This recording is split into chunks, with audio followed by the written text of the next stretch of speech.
Yeah,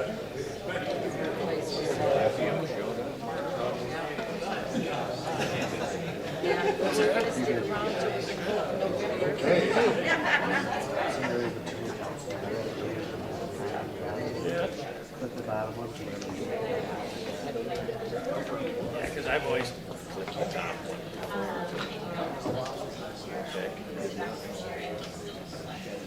So are we up and streaming here? Yeah. Okay.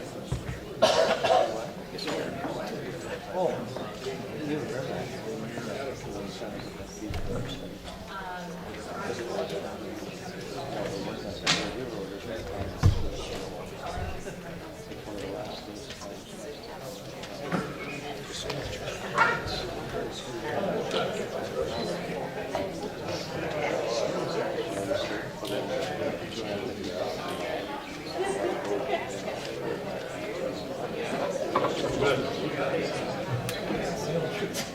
Thanks, Nick.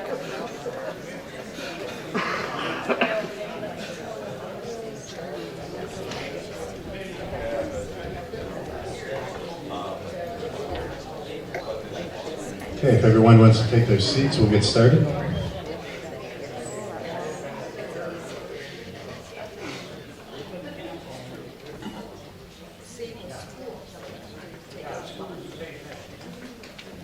Joining us on stage now are the candidates for the District 5 South Dakota State Senate seat.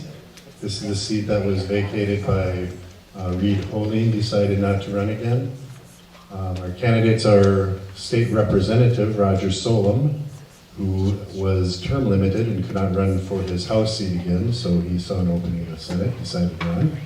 And his opponent is Neil Tapio. And who won the toss? Roger did? Okay, you will each have a 2-minute opening statement. Roger, you have to go first. Thank you. Well, thanks to the Chamber of Commerce for hosting again the candidate forum. Again, my name is Roger Solom. I am presently your state representative from District 5. And as was mentioned, I'm turned out. That means I've served 8 years in the House of Representatives. And this is I'm in my 4th and final term. Out of those 8 years, 6 of the 8 years, I've served as a chairman of 2 committees. As a matter of fact, 4 years as the chairman of the House Commerce and Energy Committee, and 2 years as the chairman of the House Taxation Committee. I'm presently employed at Lake Area Technical Institute, where I'm an instructor in the energy program. I have a degree in business. I've been a business owner in the city of Watertown. I'm a veteran. I've served nearly 27 years in the military, and with an honorable discharge. I'm married to my wife, Lisa, who's a retired school teacher, and I have 3 grown children. I'm a member of the American Legion, the DAV, and as far as political views, I am certainly pro-life, I'm pro-gun, pro-hunting. I support economic development, not only locally in our community, but statewide. I'm pro-workforce development. I support quality education, and I'm certainly, as a veteran, an advocate for veterans and veterans issues. Thank you, Roger. Neil? My name is Neil Tapio, and I appreciate the opportunity here to be with you folks. I want to thank Roger. One of the things I've learned in this campaign is how much time it takes to serve in public office, and I want to thank everybody that's ever done this, because it takes an incredible amount of time, and it takes an incredible amount of dedication to understand the issues and have self-government. As a country, we're facing drastic issues, and as I've gone door to door, I've talked to so many folks. I think I've knocked on around 850 doors, and I've talked to probably 200, 300, 400 people, and everybody's concerned about the future of the country for their children and their grandchildren. And there's so many little things that our country is doing wrong that that we just have to kind of gather our thoughts and try to figure out how to get back to the basics. We have to support freedom, faith, and family. We have to support hard work, sacrifice, and self-reliance. That's the key to getting our country back on track again. I think I have the experience that can help move us in the right direction. I've got experience in government, politics, and I've been self-employed as a business owner for many years. I moved back to South Dakota about 5 years ago. I've worked and lived across the state and around the country. For the last 5 years, I've had a sales and leasing company. I've gone up and serviced the Bakken oil fields. And I've been able to work with the largest organizations in the world. And by having that experience, I've learned how to create efficiencies in very large, complex organizations. I think that's something that can lend well to government service. Thank you. Okay, well, I'll start off with you, Neil, about that. You said the country has lost its way. What could you do in the state legislature about those national problems that you mentioned? Well, what's interesting is all these issues, as the world is getting smaller and smaller and smaller, the federal, state, and local governments are becoming intertwined. Our funding, just from the state of South Dakota, our funding comes 40% from the federal government. All of these programs, the transgender bill, that comes from a ruling at an agency level in the Department of Justice. Understanding how those systems work and understanding what we're up against is really critical to create good legislation here at home. Our local, just the Common Core, everything that we're dealing with on a local issue, the wetland issue where they're considering the land that we have, the little potholes, that's considered a federal issue with the EPA. We need leaders that understand that entire system that can and build a coalition of people to fight against it. Roger? You know, unfortunately, what happens out in Washington, D.C., it is a federal issue. That's certainly above our pay grade, and things going on in D.C. However, we do have to deal with what's handed down to us from D.C. Environmental issues like the Big Stone Power Plant, and the coal-fired power generation locally, that is being force-fed to us from our what I would call EPA bureaucrats out in D.C. There are a number of other issues that get, you might say, force-fed to that. Good state, local government deals with those issues in the best way we possibly can. And so that's where good state government comes into play, trying to protect the citizens of South Dakota. Neil, we've had this conversation before, both in the forum and also one-on-one, but it's come up again tonight with some people out in the audience, and it's two questions. They're kind of related to one another, and deals with residency. And it says here, I'll read, that you have strong ties to Sioux Falls, Neil. Would a vote for you be a vote for the Watertown area, or just another vote for the Sioux Falls contingency? And the second part of that is, do you still maintain a residence in Sioux Falls or any other communities other than Watertown? Well, I guess I've lived in Watertown for the last 5 years. I can go through where I've lived. Right out of college, I graduated in 1992. I worked out in Washington, D.C. for Senator Pressler for a couple years as a staff assistant. I learned how government was very inefficient on a national level. We had a $2.5 million budget for our staff. There was about 45 people. At the end of the year, there were $500,000 remaining, and instead of giving that back to the federal government, we spent it. We spent it on flooring, we spent it on drapes, and we reupholstered the chairs in our office.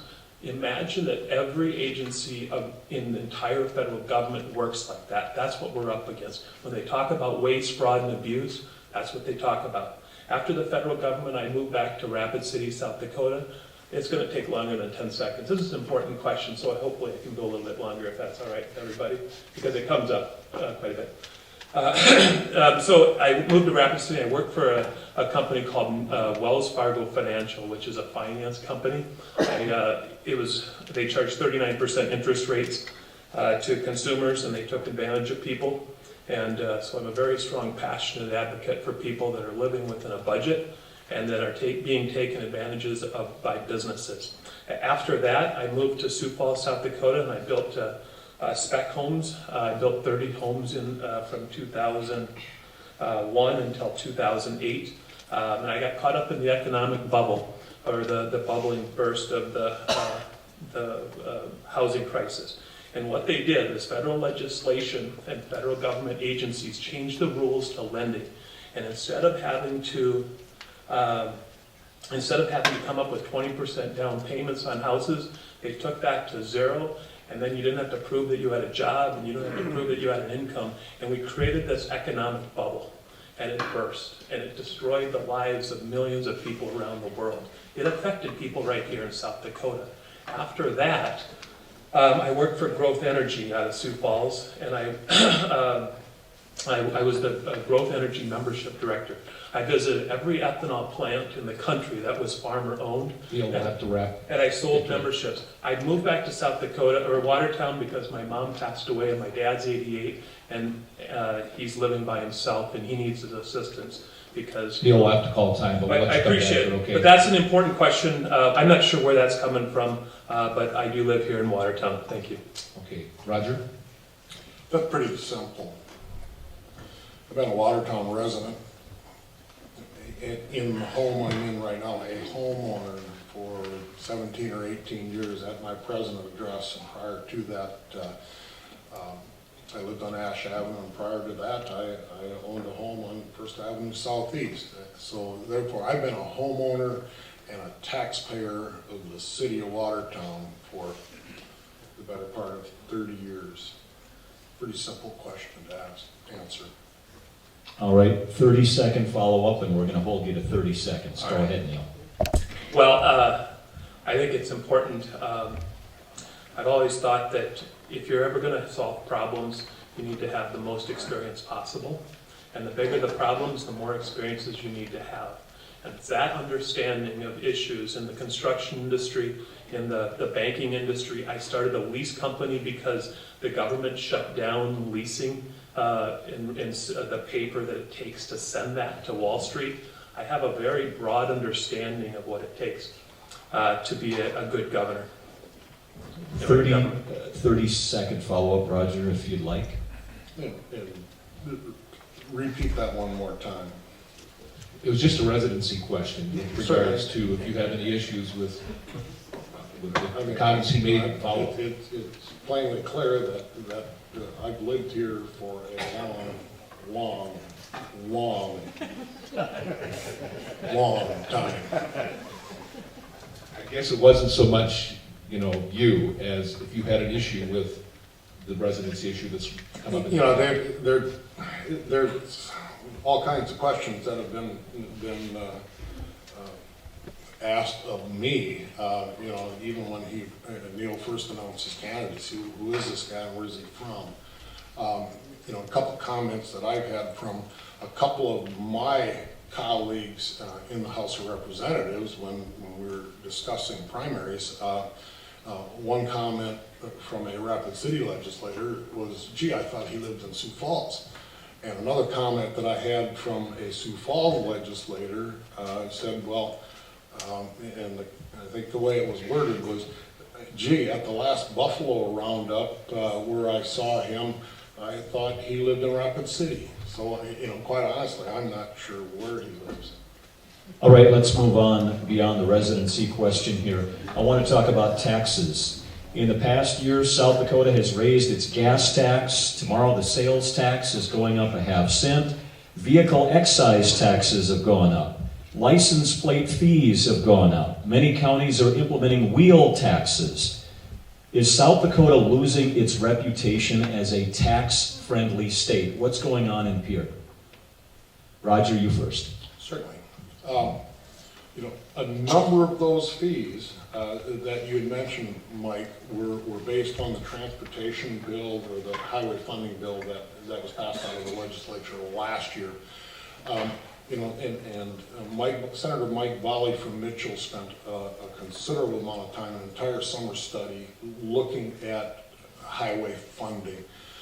We all knew that the federal dollars that we were getting for highway funding were being cut drastically, and so there had to be some way to replace those revenues. Now, a lot of the fees that you mentioned are back to some of the county issues that were discussed in the previous forum. How can that county government and the townships raise the revenue to take care of their county roads? Gas taxes, that goes to state dollars as well. But no, I don't think we're on a slippery slope. It's just that South Dakota needs to pay our bills.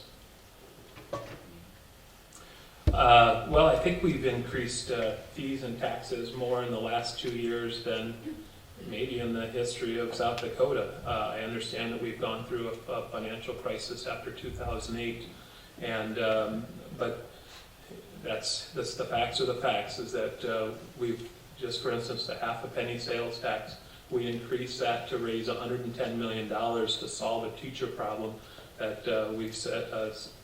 The report said that it was going to take somewhere between $60 and $67 million. So there's a growth of government that's taken place. This next election cycle, or this next cycle, they're talking about expanding welfare and Medicaid recipients and taking it from 130% to 150% of poverty. There's a continual drip, drip, drip of a demand for more and more government, and we have to really fight that as hard as we can. And Roger, I'll give you a 30-second follow-up here specifically to Neil's comment that the half-cent sales tax increase is raising more revenue than was needed for those teacher salary increases. Well, on the half penny, this is true. However, you have to understand that $37 million that's being raised with the half penny is going right back to property tax relief by helping to reduce school levies. So we are returning some of most of the money that's not being used for teacher pay back to the taxpayers of South Dakota. Neil, I have a question. You mentioned that we've raised a lot of taxes and fees in the last 2 years. How would you have solved the problems that the state was facing in crumbling roads and lowest teacher pay in the nation without new revenues? Well, I think there's a couple of, well, first of all, I do business in 14 different states, and I want to commend South Dakota. We do business very well. It's easier to do business here than any other state I do business with. I went to form a business about 6 years ago in Minneapolis before I moved back to South Dakota. To register a business, it took 14 pages, and basically you were innocent before you were, or you were guilty before you even started your business. Here it was a single page, and I was able to do it in 30 seconds. It's a very simple process. South Dakota is a business-friendly state. To be able to solve very complex problems, you have to be able to get along with people, and you have to be able to understand the entire situation before you solve that problem. I would not have waited for somebody else to take the lead on solving that. I would have taken care of it myself, and I think we could have gotten we could have solved the problem for teachers if we would have had leadership at the highest level to be able to say, can we raise it by a quarter cent as opposed to a half cent, and bridge those two. Roger? Well, the thing is, there was no alternative plan, and the opponents of House Bill 1182 is the one we're talking about, had no plan. There was no leadership. Our appropriators during last session came up with a list, and I have that right here. And in order to do what has been done, is they would have stripped every raise on any department. I mean, I'm talking cost of living, some $80 million from every department in the state of South Dakota, and I can go down the list. Medicaid utilization, human services providers, child care assistants. You pick your favorite cause and the dollars would have been stripped out of there. And that was their plan, although we never did see some other alternative piece of legislation to counter House Bill 1182. I'll just stay on that for a minute if I could, and Roger, come back to you and to Neil. There's been some talk, maybe we can roll it back from a half to a quarter maybe next year. What do you make of that? What would that do? Well, I'm certain that would be brought up as a part of legislation. That was tried on the Senate floor as a last-ditch attempt to offset the half-penny sales tax increase. But that last-ditch attempt, it failed in the Senate. There was an amendment on the floor, and they were all over the board as far as where they wanted to be, as far as a quarter, 3/10 of a cent, and it was all over the board. And that failed. I was in the gallery in the Senate when they were having that debate. So it could possibly be, however, there are provisions in House Bill 1182 to roll back those taxes, and hopefully we have a chance to talk about that. Yeah, I think he said it. I mean, there's just a clear difference. He was waiting for leadership to offer a bill or an alternative. I would have taken the lead in offering a bill or an alternative. There was no leadership, and even from the House Majority Leader, who was opposed to House Bill 1182, no one there took any concerted effort to come up with any alternative to House Bill 1182, and we certainly asked for it, and we were looking for it, but it didn't happen. I'm going to ask Roger this question, and then Neil, you can respond. And it's on the half-cent tax increase that kicks in tomorrow. You mentioned, Roger, that $37 million in revenue is going to go directly back to the people in the form of property tax relief. And again, maybe I need a civics lesson here, but why are you taxing and then turning around and giving the money right back again? Like, in that bill, we talk about sales tax. You have to understand that out of that $107 million that's going to be raised on half a penny, 30% of that is actually going to be contributed by out-of-state folks, not residents of the state. So, you start doing the very complicated math on House Bill 1182, you have to understand that, okay, 30% of that is raised from our tourists, from hunters, from people coming in for conventions, and other than taxpayers from the state of South Dakota. Okay, now take that 30% and you can take that, start taking that off the 107 million. Yes, we could perhaps at some point look at that property tax reduction, but and again, it's a very complicated formula that was included in 1182. This last week, I went door to door from the hockey rink all the way up to Garfield and north. And almost every person that I knocked on their door, they were concerned about the size of government, and they were really concerned about the tax increase. And they over and over told me that a half a cent, every little bit counts when you're on a fixed income. So I did some research. 25% of the people in Watertown are living below the poverty line. There's a reason why their thrift stores are a major deal in this state or in this city.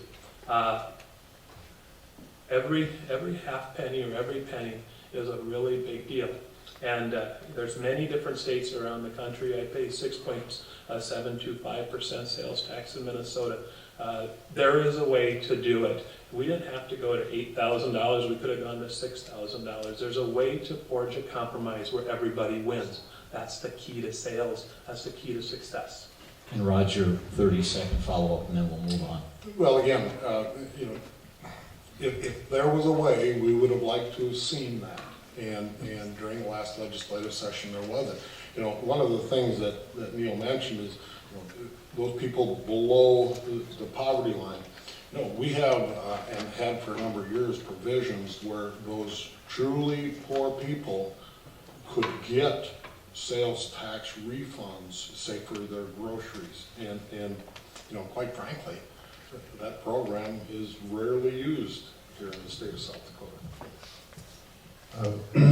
I have two questions. Somebody in the audience apparently didn't think you might, Neil, that you answered the residency question completely. Do you have a residence outside of Watertown? I do not. I have business locations around the country. I've had a place in Houston, Texas. I haven't lived in Sioux Falls for 8 years. I have a business location in Rapid City, and I have a place that I rent at the lake. And I've rented that place for the last 5 years. Thanks.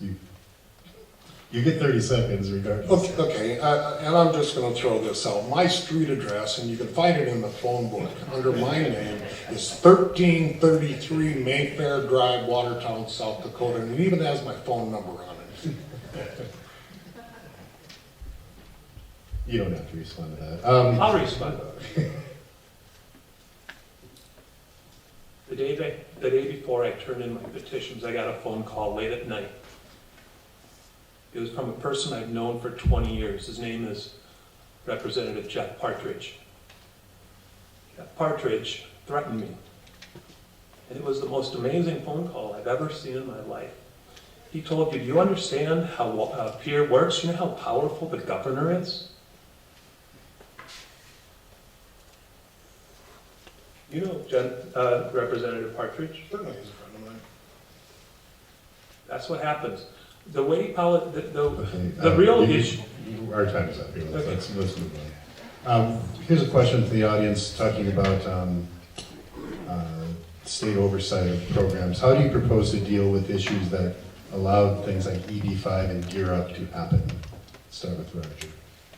Well, certainly, you know, those are programs put in place by our previous administration.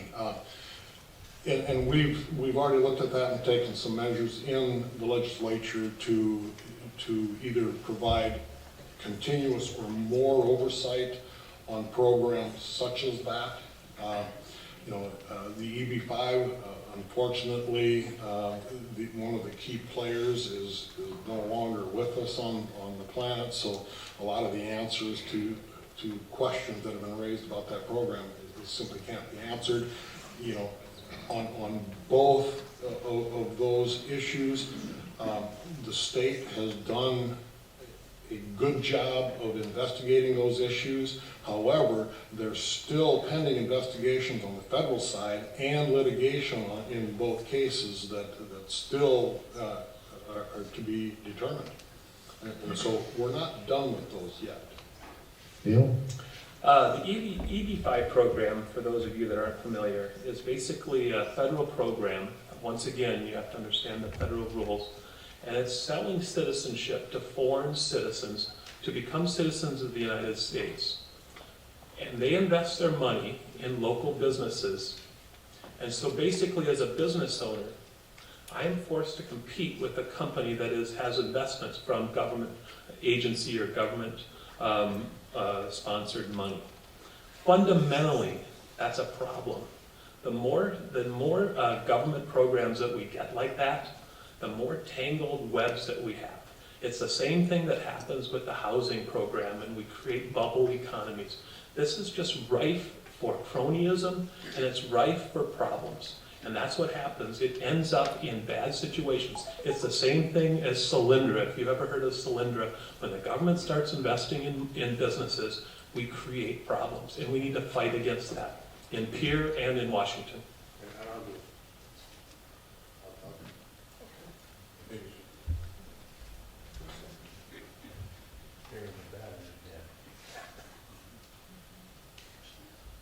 Give it to a radio guy. Okay, this one works. Now I forgot what I was going to ask.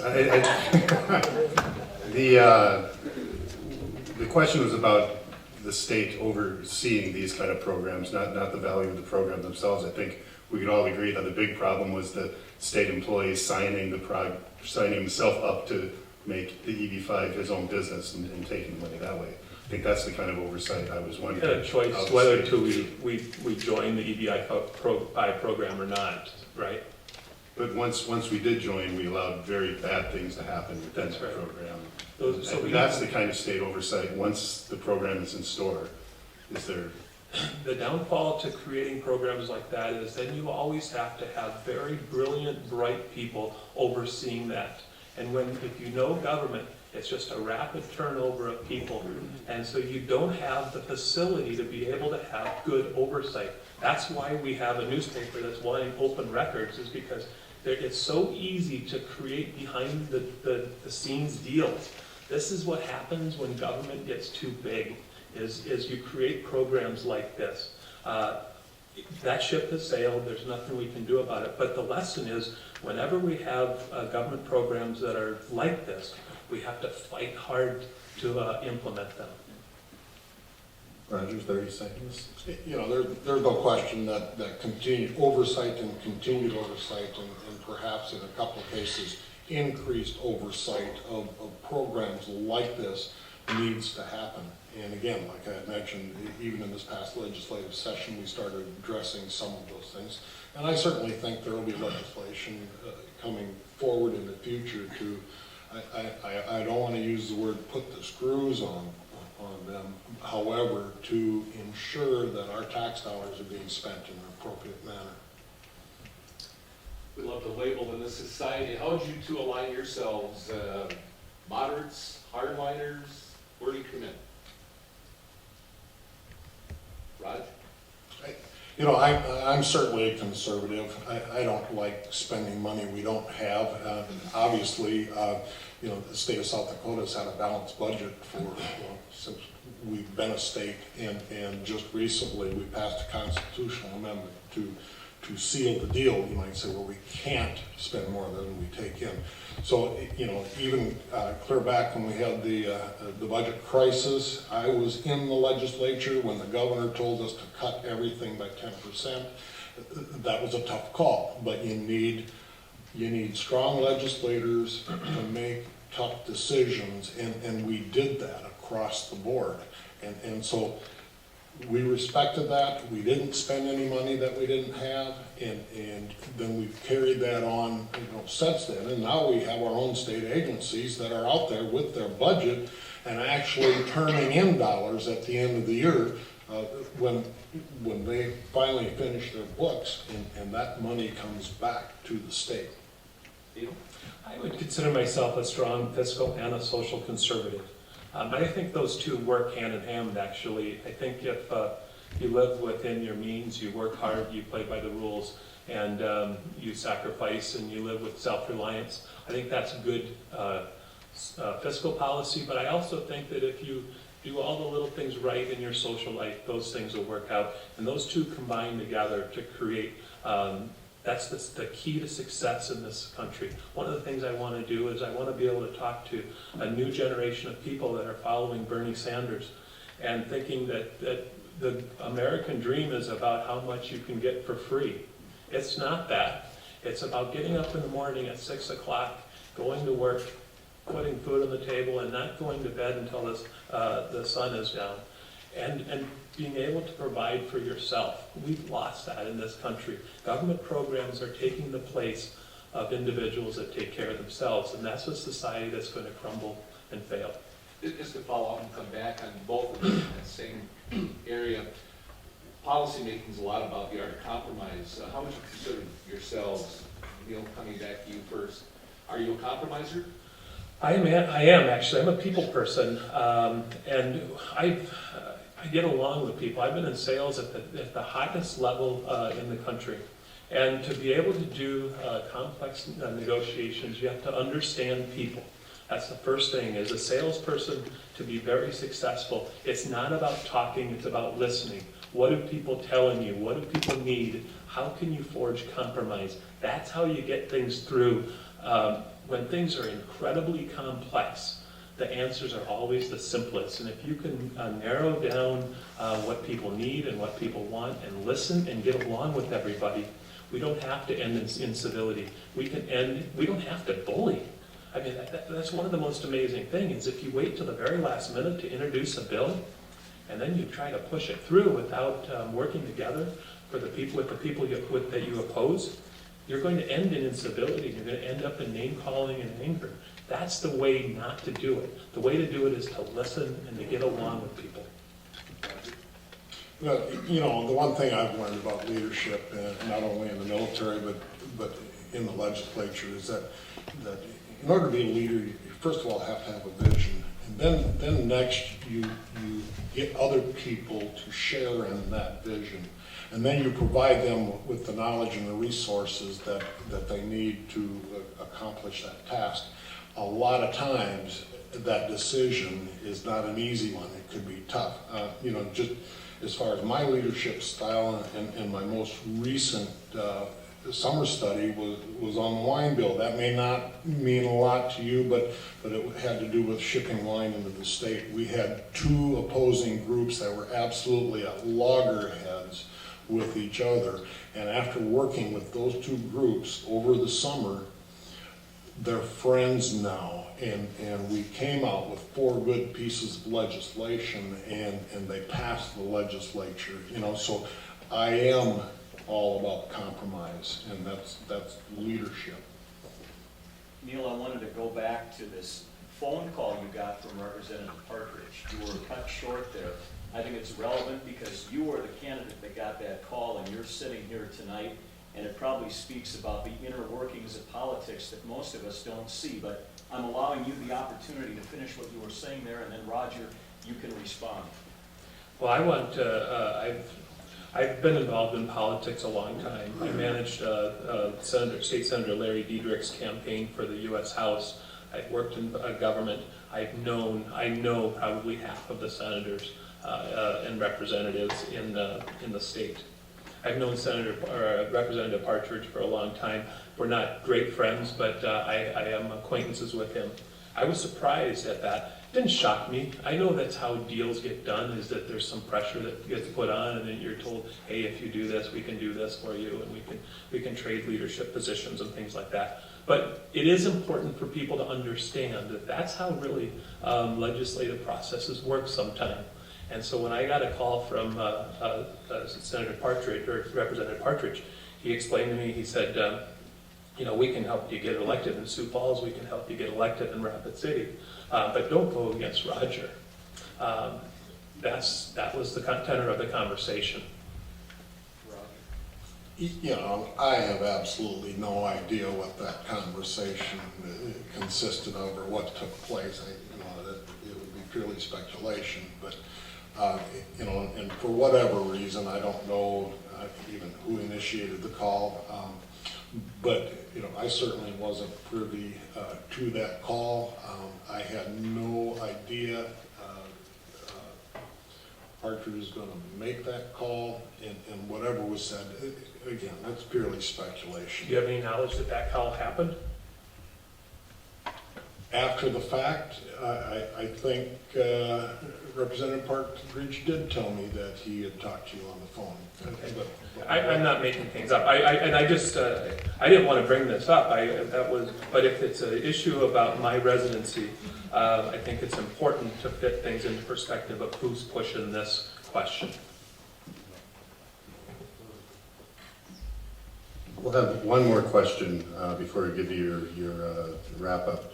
It's from the audience. What is your opinion on the proposal to have nonpartisan elections in South Dakota? I think we had some people from Nebraska come up and visit the lawmakers. Nebraska has nonpartisan elections and only one house in their, I guess it's one Senate in their government. Roger? you know, we've had this form of government since we've been a state, since our Constitution was enacted in 1889. I respect the process, and I respect the Constitution that we live under today. You know, quite frankly, in order to change that to a system that Nebraska has, we would certainly need to go to the voters to change our constitution. Personally, I think it's good to have a two-party or three-party, or whatever the case may be, exchange of ideas, because you get opposing sides to any particular issue. I think in a unicameral system where there's only one party, what that results in is a certain amount of infighting amongst your own group. So, no, I'm comfortable with the way we are today. Neil? I think that proposal is it's a way for a certain group of people to get power in the state. I think it's important to identify with a party.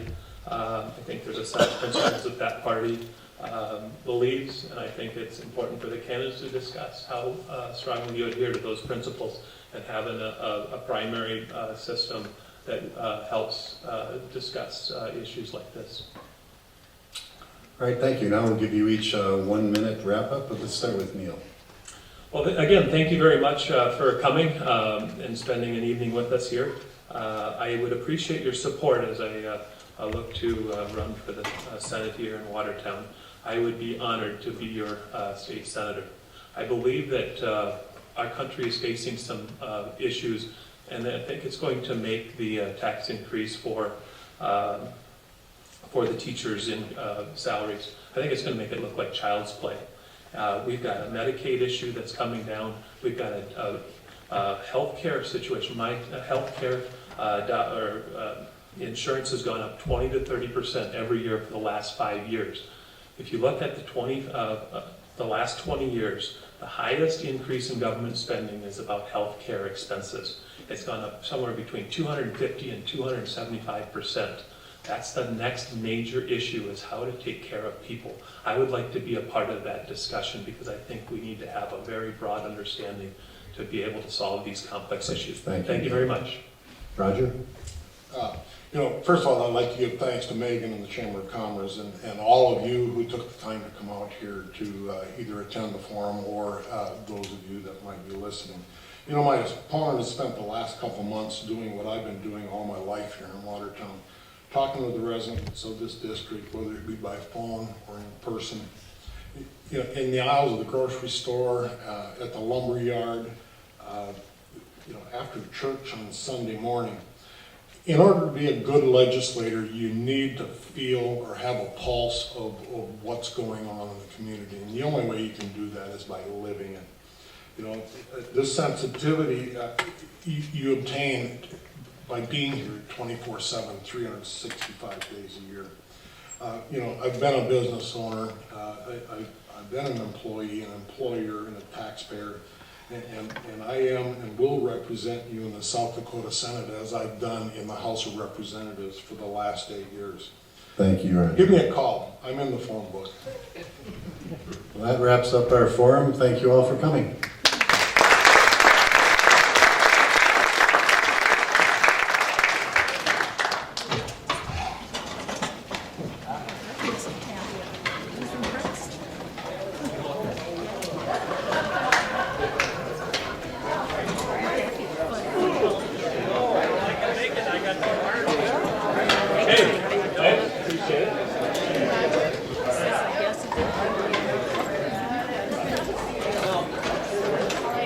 Good luck to you guys.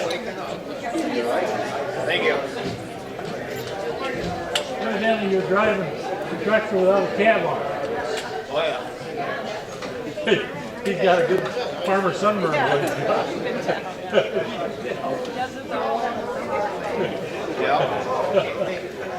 Well, good luck to you. I don't know. See you. You did a good job. Thank you.